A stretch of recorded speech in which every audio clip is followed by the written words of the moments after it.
Fuchun, thank you for giving us this time this morning.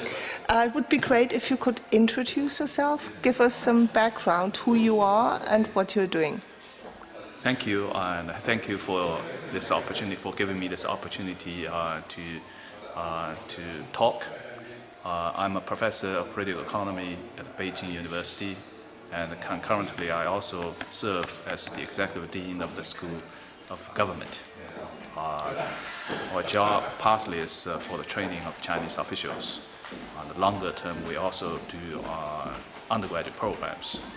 So we offer degrees for undergraduate students, MA students, PhD students. And in addition to these, we are also engaged in executive trainings. So we are here at the Salzburg Trilogue talking about something, finding a normative or value set for a greater we. Do you think this is necessary? It's very important for whatever institutions we build or we try to build. We need to look at the basic elements, to look at the nature of human beings, because whatever we do will have to promote or in line with the human nature. So to look at the normative foundations of institutions, to me, is very critical. So what kind of role do you think should China play, and then what role does it play within this global governance, this greater we? Well, the global governance, there we are looking at a very complicated system. And I guess at the moment we are probably more interested in a range of imbalances, primarily in the economic sphere. And there I think at least for short or intermediate terms, what China should do is work very hard to try to strike a balance between the growth potentials on the supply side and the growth potentials on the demand side. To try to find a match between the two domestically. Previously, our growth strategy has been very much dependent on exports. Now, with the global economy slowing down and it's the recovery is still off the site, and it's very weak in that way. Yeah. So the contribution we do with the 1.3 billion people is to try to find a match between growth on the supply side and the growth on the demand side domestically. As long as our economies are doing well, as long as the Chinese economy is part of the global economy, and in that way we will make a contribution, a positive contribution to the world economy. Yeah, but growth, is it only defined by economic growth? Shouldn't it? No.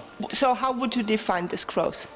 Well, we have become sensitive to your question as well recently.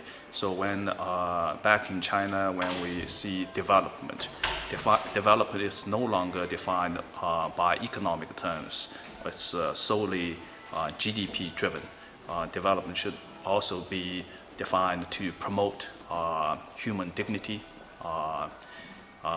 their social relations with other human beings, and these are very important. In other words, when we are in efforts to move from tradition to modernity, we should not just use human beings as an instrument, and there it is only instrumental rationality.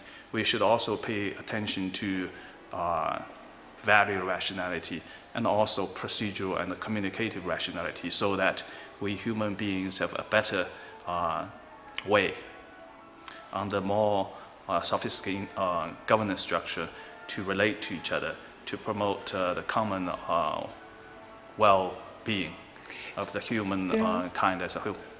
Since you are training government people, are there some programs which do include this non-economic factors of growth? Well, training, it's interesting for you to point out the training. To me, training assumes the source of judgment continues to be external. You assume there is a body of knowledge which is closer to truth, and you pass that knowledge to other people. But I guess what we are really focused on is education. and education has something to do with training, but it's not just the same as training. Actually, yeah. Education is a process through which your source of judgment becomes internalized, so that you become independent in thinking, and you become you have the ability to appreciate the existing knowledge, and also you have the ability to be critical of the existing knowledge, so that you move on from the existing establishment and to a better future. Global governance, what would you say are the crucial criteria in China to define this? What are the, what sets the frame? China is on its way to play a bigger and a more positive role, but we are sort of a latecomer. And I guess one of the critical problems of the current global governance is that if you look at the market, the financial market in particular, capital has become global, whereas the hierarchical regulatory framework to govern the flow of capital continues to be local or nation-state based, and a not satisfactory alternative to offset the absence of a global hierarchical regulatory framework is through collaborations between nations.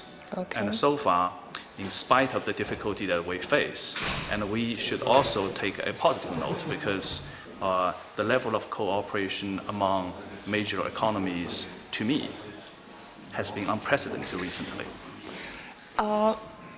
Two last questions, and please, two short answers. How would you define the greater we? What does it mean to you? Well, under conditions of globalization, increasingly we become aware.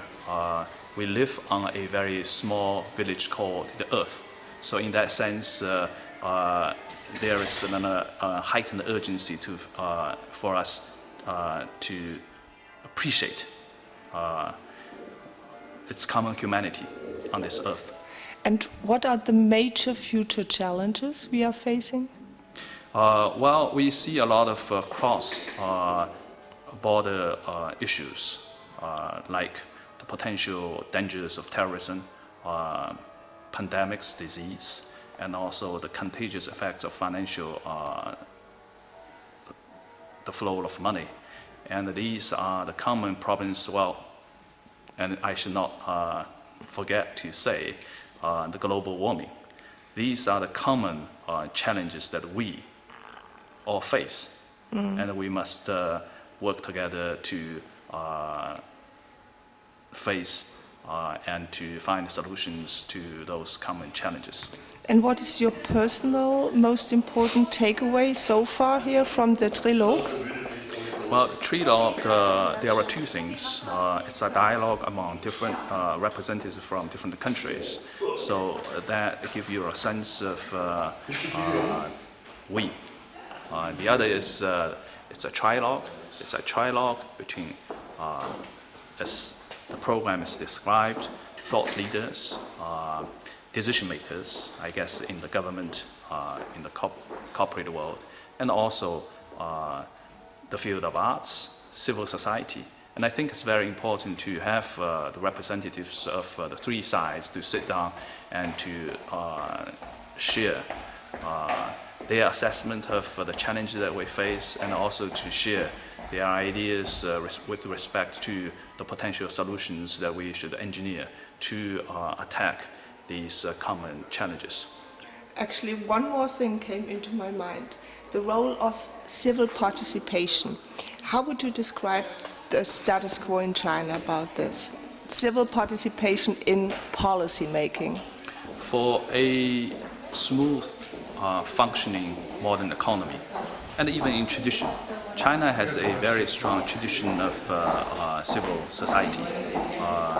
In the imperial times, we have the formal structure called the government. We also have the village. The formal structure did not penetrate directly into the village level, and how to maintain justice on the village basis. We have a strong component called the gentry class. And there you see very strong shadows of a civil society. And as we Chinese in modern times nowadays move from a village level economic activities to a wider range distance of that marketplace, it's very important for us to build a strong and robust system based on rule of law, so that you have a unified system with which to administer justice. At the same time, to have a layer of buffer, we must also develop a robust layer of what you say is the civil society. It's not perfect in China, but we are gradually moving in that direction. Thank you very much. You're welcome.